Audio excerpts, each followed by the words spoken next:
If you saw the Waze video, you know what this park normally looks like.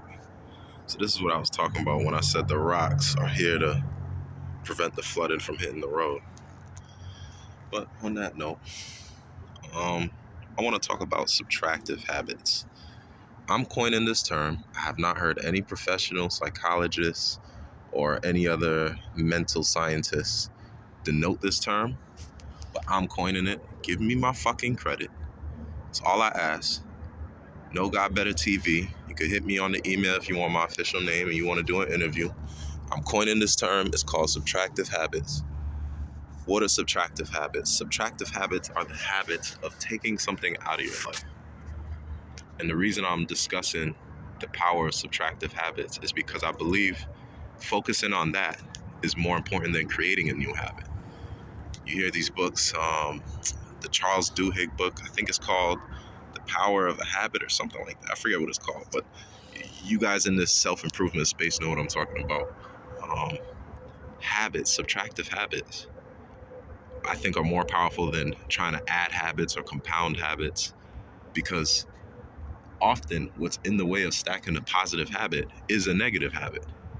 And so if you're more focused on taking out the bad habit, by nature, you're going to have room to create the new habit.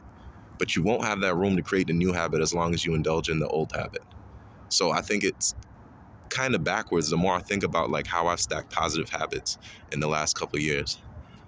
What's helped me the most, and everyone's different, so do what works for you, but have some self-awareness and really be present with yourself to see what's working.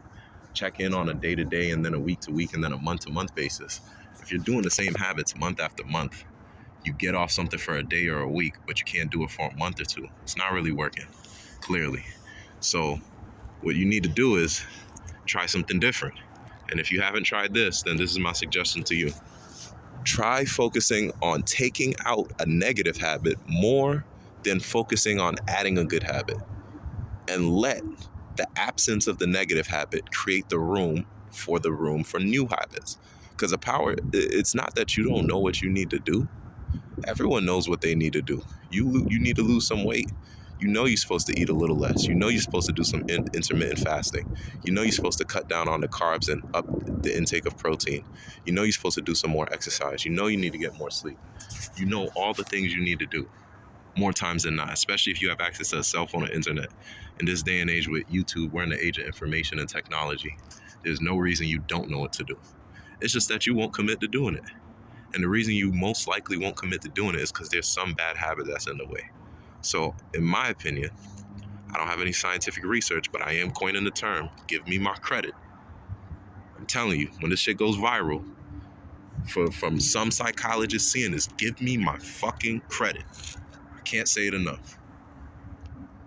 The power of subtractive habits. And when y'all do some studies, include me on this. Give me a call. You know what I mean? What's the dude? Chris Williamson. All you YouTube self-improvement vloggers. What's the dude's name? The neuroscientist from Stanford. Andrew Huberman. Call me up. No Got Better TV, man.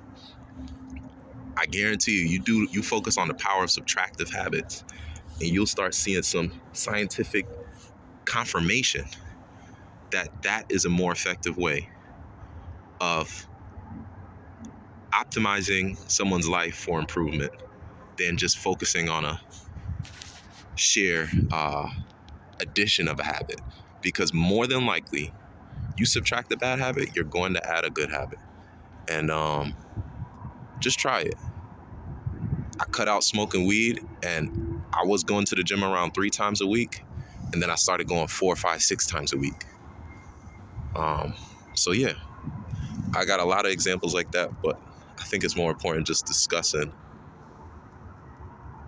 what you're doing by taking out the bad habit, which is you're creating space.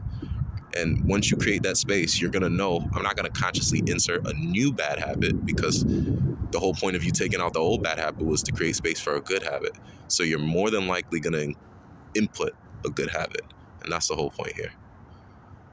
Subtractive habits, my guys. Let me know how it works for you.